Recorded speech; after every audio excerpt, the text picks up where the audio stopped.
So I'm going to have some late night food at a restaurant called Strikers here in Guatemala City. They close at 1.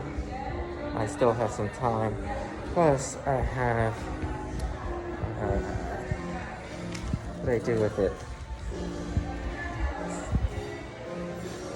I have a welcome drink card that I may or may not use. We'll see when I get the menu. And by the way, they still require face masks here down in Guatemala, which is why you see me with this. But I guess once I'm in the restaurant, I can take it off. Let's go inside.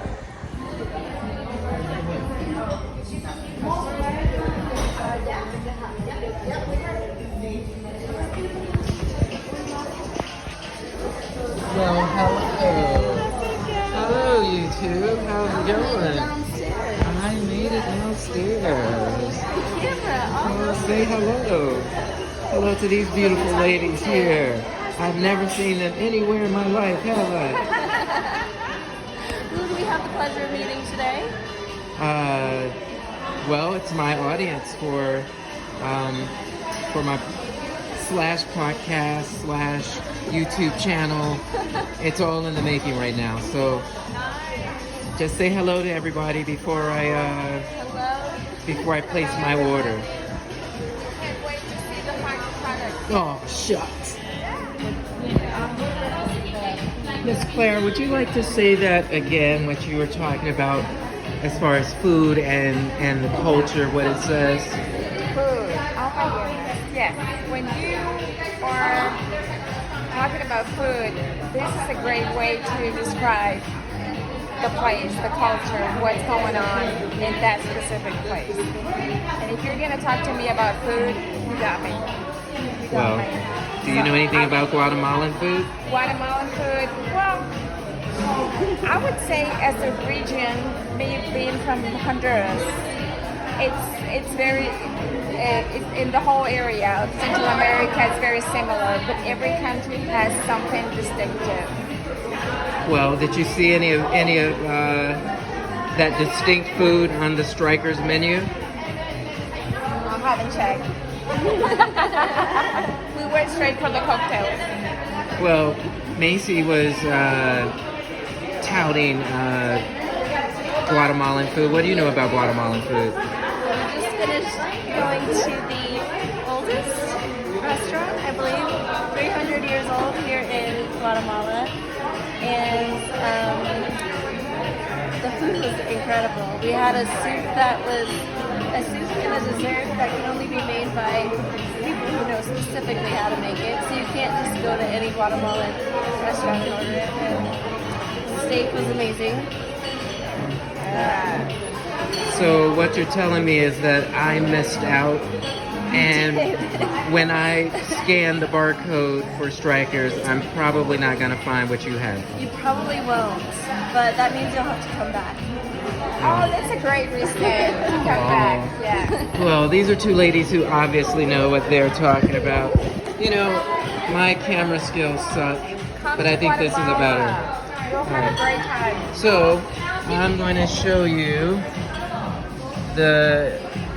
yet another barcode that I'm going to have to scan. So I'll pause this recording so that I can actually look at the menu, and then I will rejoin. Oh, were you pulling it up for me? Okay, so my viewers get a chance to look at the menu here at the Barcelo Hotel. I'm moving in closer because I'm getting older and need reading glasses. Actually, scroll back because I'm trying to see. No, but so that's the appetizer section. What are like the entrees? Chicken barbecue. What's that Spaniard? Oh, ham and club sandwich. Is there anything vegetarian on here?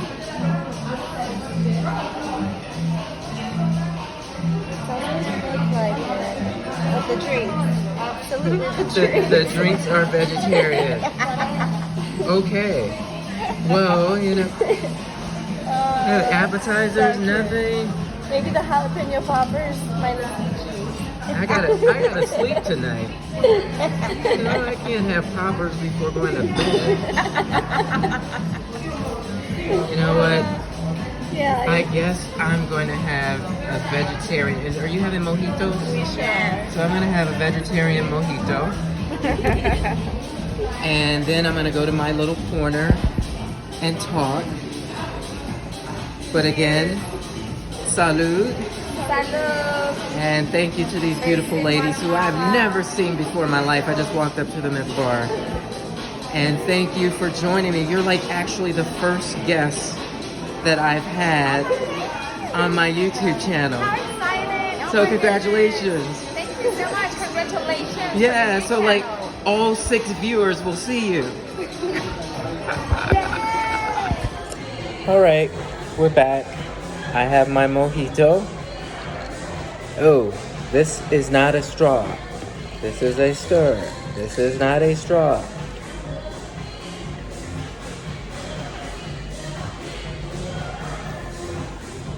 It's a perfect mojito. I think the last time I had a mojito this good, I was in Miami, which makes sense with all of the Cubans in Miami. And again, I'd like to thank Clara and Macy, the 2 young, beautiful women that you saw earlier with me. And full disclosure, I work with the 2, so they aren't complete strangers. And I don't know if this is... Well, okay, so on regular TV, they drink alcohol. So I guess, you know, if any kids happen to be tuning in or whatever, I guess this is okay. I'm of age. And if there are any kids watching, when you get old enough to drink adult beverages, Uncle Robert gives you permission. And I don't know how I keep picking them, but I'm in another place with music. So we'll see what YouTube bars me from using or what I have to end up muting. I don't know. But it is what it is. I was not able to get any food, so maybe it should be food and drinks for thought with Robert. So I'm actually in Guatemala City, Guatemala. And Guatemala is a dynamic country. And as promised, I have 5 fun facts about Guatemala. Which again, very beautiful country, very, very beautiful. The people, the culture here, they're just very welcoming, a very, very warm people. So, 5 facts about Guatemala. The first one, it is not Mexico. Please don't mistake Guatemalans for Mexicans. It's very offensive. They are their own people and they have their own unique culture. So do not, whatever you do, call a Guatemalan a Mexican. All right? Guatemala is the most populous country in Central America. It borders Mexico, but again, it's not Mexico, and it is the most populous country in Central America. Guatemala had a very, very bloody and tough civil war for over 30 years between 1960 all the way up to 1996. The country was at war with itself. Kind of like another country that we know, which a big country in North America, which seems more than ever to be at war with itself. So it's kind of like an undeclared civil war. But I won't name that country because you obviously know which one that I'm talking about. And Another fun fact about Guatemala City, it has an amazing ecosystem. Even when you come through the airport, they have a picture of a great white whale in the ocean. Amazing ecosystem with indigenous plants and animals that you can't find anywhere else, which is kind of what indigenous means. And again, just a beautiful country filled with rivers, lakes, and lagoons. And so if you're even thinking about traveling here, you can do so fairly cheaply. Your dollars will take you a very long way. I even saw on the plane today, I saw some Brits. So people outside of the Americas have learned about Guatemala and how affordable it is and how beautiful it is with all of its attractions. And the fifth fun fact that I'd like to share, which will actually lead me into today's topic, for better or for worse, Guatemala has replaced Mexico as the country south of the border that now sends more illegal immigrants to the U.S. And that's what I'm going to talk about today for a little bit. I'm going to talk about illegal immigration.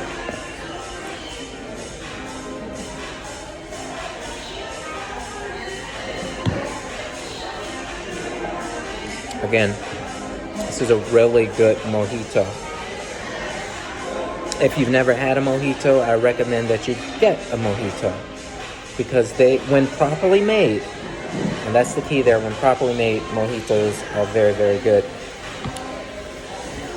Okay, so immigration.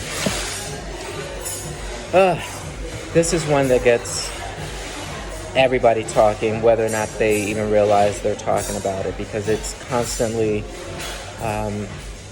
in the news. Or at least some people want it constantly in the news, and some people don't want it in the news, and they have their respective reasons for doing so.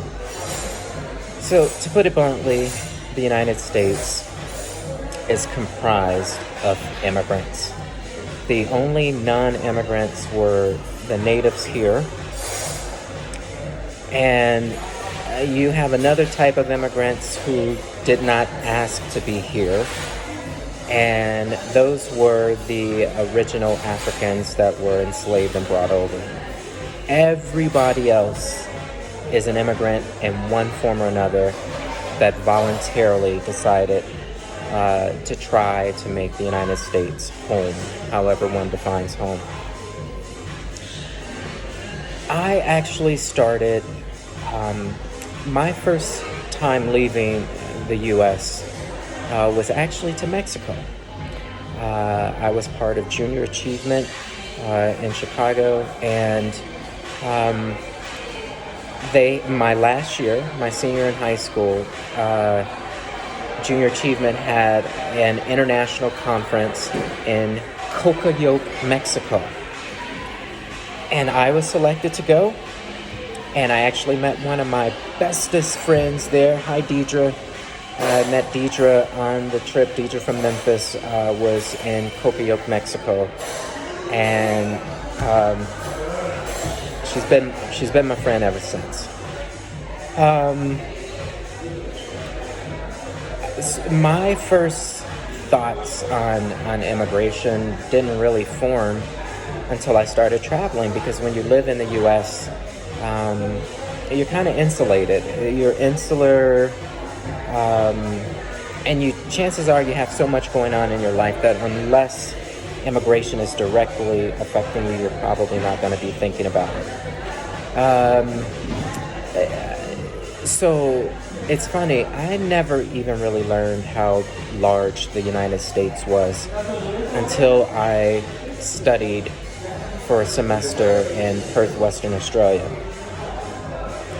And even there were Australians that, wanted to visit the U.S. Actually, people from all over want to visit the U.S. Some want to stay, some want to go back, some can't wait to leave. But for most people visiting the States, they actually do it more than once. I know a lot of my friends in Europe who have come to the States, they come back more than once, whether it's shopping, larger food portions, hello, hormones. But either way, a lot of people, when they come to the U.S., they actually want to come back to it. When I studied, so the same year that I studied in Perth, Western Australia, and learned for the first time really how big the U.S. was, the semester before I studied in Ghana, West Africa. And before Ghana, I'd never heard of a green card. But apparently there are these lotteries around the world where people can apply for a green card, win a green card, and come to the United States and pursue their dreams. Whether it's in the arts, whether it's in technology, whether it's to meet up with a family member already in the U.S. I never heard of a green card. And guess what? A green card is not actually green. I don't know why it's called a green card, but an actual green card is not green. I don't know. Maybe it's green means go. But yeah, an actual green card is not green. So all over the world, basically, people are trying to come to the United States. And in many ways, can you blame them? It is the land of opportunity. If you're willing to put in the work, it is truly the land of opportunity. So back to Guatemala and Latin and Central America. This has been a topic ever since at least Ronald Reagan was in office.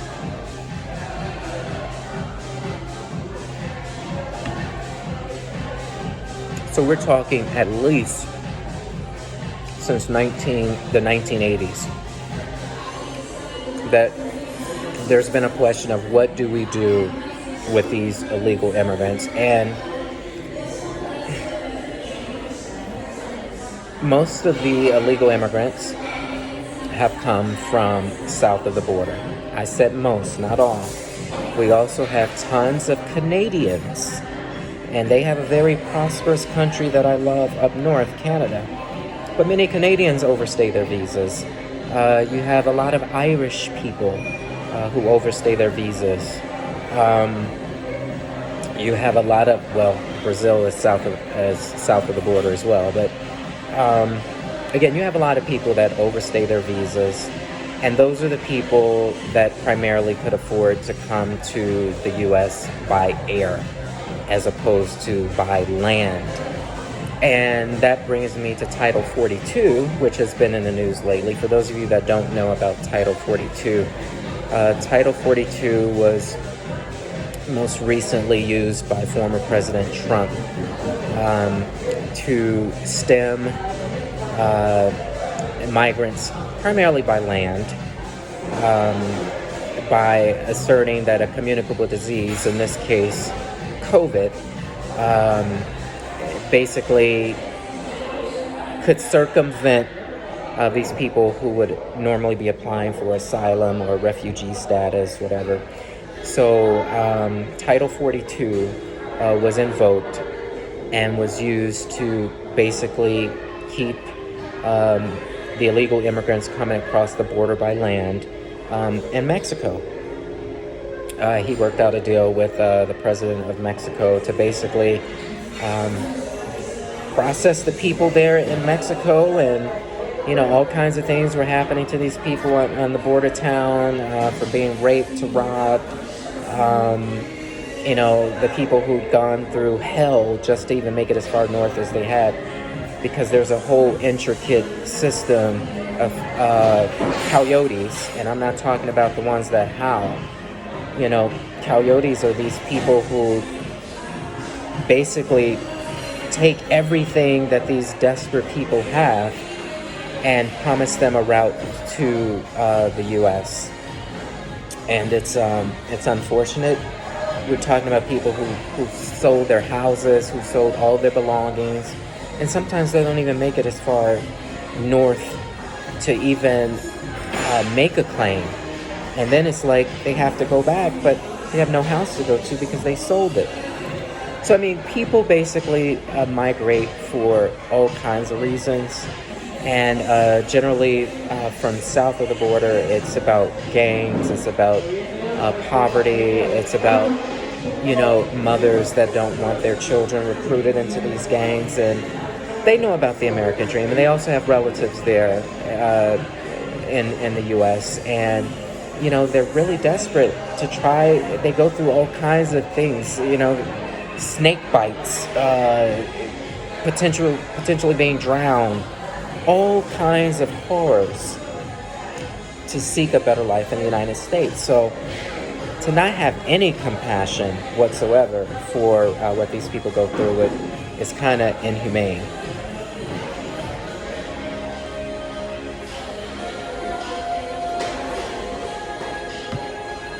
Now, that being said, there's also been a lot of talk lately with the Ukraine war going on, that there's been some racism in the immigration system. That because, and everybody saw how the coverage was, when the Ukraine war broke out, and you had these national TV reporters making comments about how awful, these white people with blue eyes were, being killed and driven from their homes, so on and so forth. So you had that narrative going on. And also it led to some claims that, for example, the Ukrainians were giving better treatment than the Afghanis, or, again, those that are, coming from south of the border, which I think is crap, because the situations are totally different. I'll tell you a big reason why that's different. And you can also see this in Europe right now. Many of the Ukrainians actually want to go back home. They want to go back home. They don't want to stay where they are. They love their country that much that they want to go back. They don't want to be permanent refugees, permanent immigrants. So even with the threat of these cities still being bombed, many Ukrainians have actually gone back and faced the risk of being bombed by Putin again. Whereas a lot of the immigrants coming from the south, they actually plan on staying because of the situations that were mentioned beforehand. Now, that leads to a problem or question of who's actually going to pay for these illegal immigrants. In the case of the Ukrainians that are coming, many of them have sponsors, being family members, and people that have, joined organizations to welcome the Ukrainians. With those coming from Latin, Central, and South America, they have relatives too, but, they only keep them for so long. And at some point, they share with them the systems, the welfare systems that are available to them. And you have to look at the states that are bearing significant costs. You cannot discount them and just say, oh, well, they hate immigrants. I'm talking about Arizona. I'm talking about New Mexico. Although New Mexico is not in the same vein as Texas and Arizona as far as their blatant disdain for illegal immigrants coming from the South. And again, back to Title 42, people were saying that, yeah, this is racist, because if these same people came by air, even from the countries that we were talking about, if they came by air, it would be a totally different process than if they came by land. And so, again, I'll let other people decide whether or not Title 42, as invoked by Donald Trump, was racist.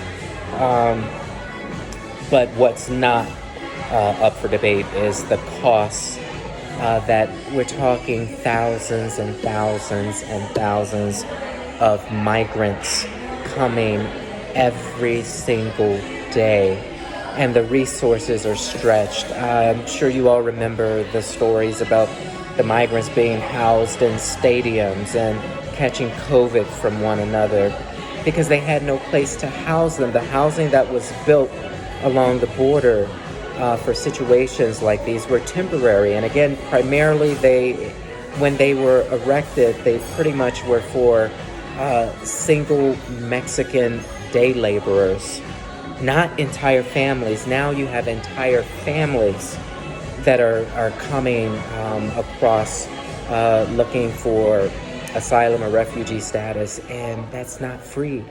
Americans right now already know what it costs with inflation and with high gas prices and not being able to eat the same things and the same way as simply 3 months ago. So the states have to pay for these. You know, all the people that are advocating for the human rights and the love thy neighbors, so on and so forth, what have they dedicated to these states so that they can pay for the education, so they can pay for the tutors for the children that don't speak English, that have to learn English once they're actually in the schools? These are added costs for the taxpayers of those states, and those issues can't be discounted.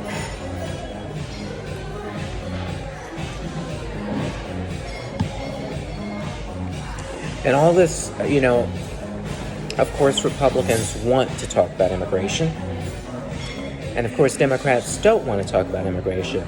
If you remember last summer, when the newly elected Vice President Kamala Harris went down, and she basically told, not that many of the people could hear and listen to her anyway, but she told them not to come. You'll be sent back. Don't come back don't try to come to the U.S. You will be returned. Isn't it obvious they didn't get the message? They obviously didn't get the message, or they didn't believe the messenger. And really, since I think it was January of this year, hold on, what did I write down? Basically, Vice President Harris has not taken on, some could argue that she was done dirty by President Biden by being given the task of immigration. But since I believe it was January 27th, something like that of this year, Vice President Harris has not been back to that border. Is she afraid of what she'll see? I mean, the conditions there are... This is only something that has to be solved by both parties. It just has to be. This is a real problem, especially for people living along the border states and the farmers, you know, who are having, you know, their ways of lives challenged as well by these people that are illegally on their property as well. So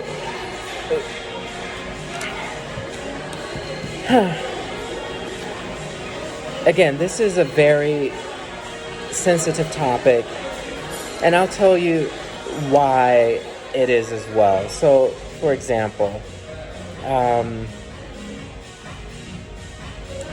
I recently had, this was probably about 2-3 weeks ago, I think probably more like 2 weeks ago, when there were some children on the flight, and they were being accompanied to Washington, D.C.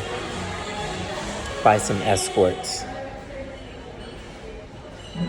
And these were children that were from somewhere in Central or Latin America. Oldest one probably about 12, youngest probably about 4 or 5.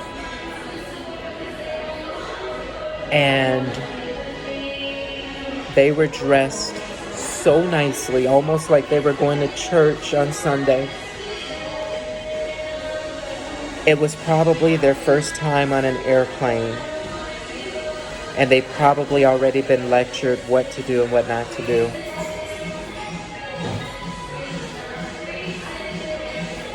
But when you saw their faces light up as they were offered something to drink, and they said, Coca,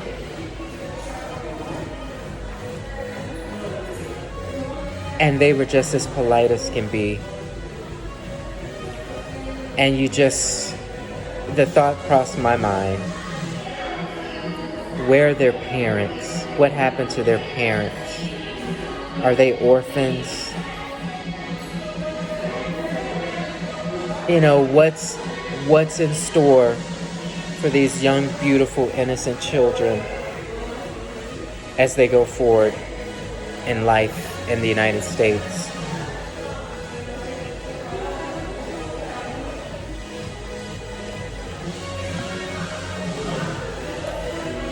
There's absolutely no way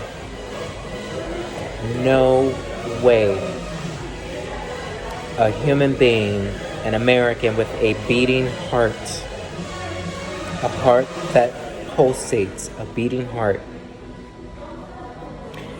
could keep up the negative rhetoric that you hear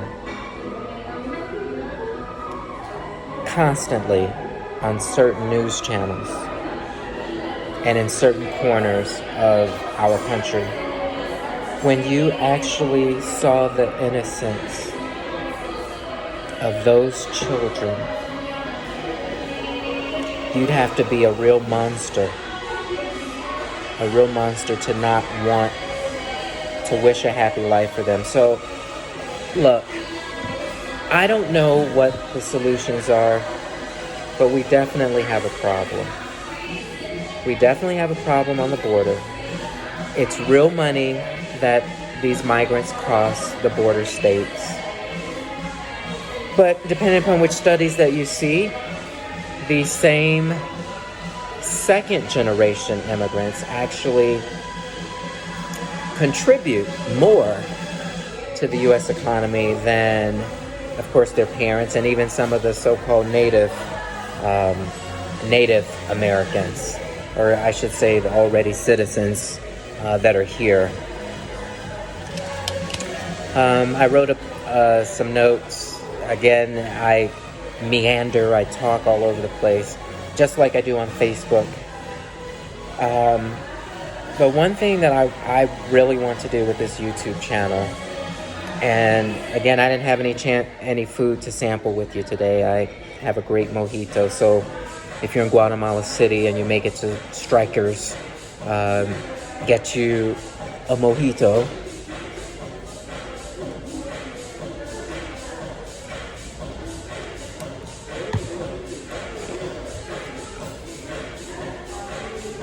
But something needs to be done to protect the humanity of our kids. I feel the exact same way about the kids in the violent prone cities, our big cities.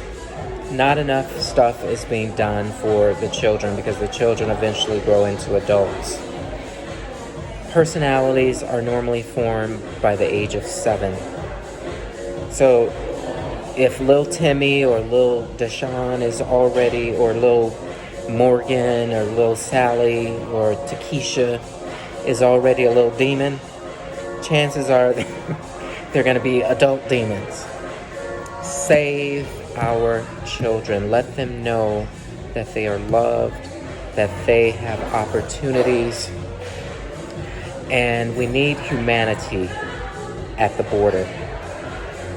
But we also need to find a solution to practically pay for these people, because this,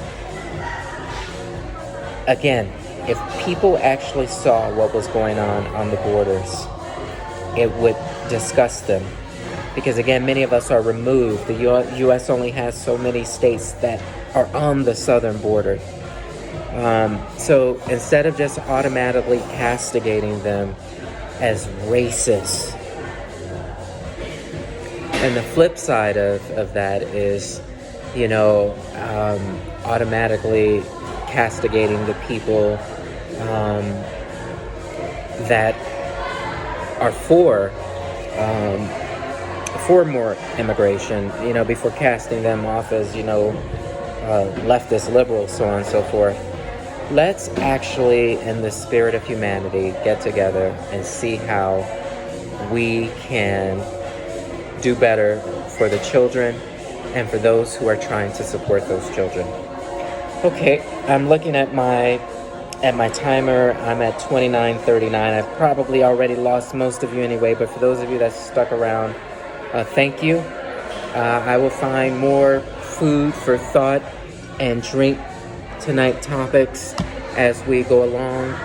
And if you wouldn't mind subscribing to my channel and telling some friends, that'd be greatly appreciated. And again, I promise to keep hot button topics available, for an open forum discussion, and let you decide. And again, always vote. Know who your local politicians are, because again, they affect you way more than what goes on in Washington. And your local cities, your local state capitals, those affect you way more than what goes on in Washington. All right, this has been Food for Thought and Drinks with Robert. Until next time, peace, love, hair grease, and chitlin juice. All right, later.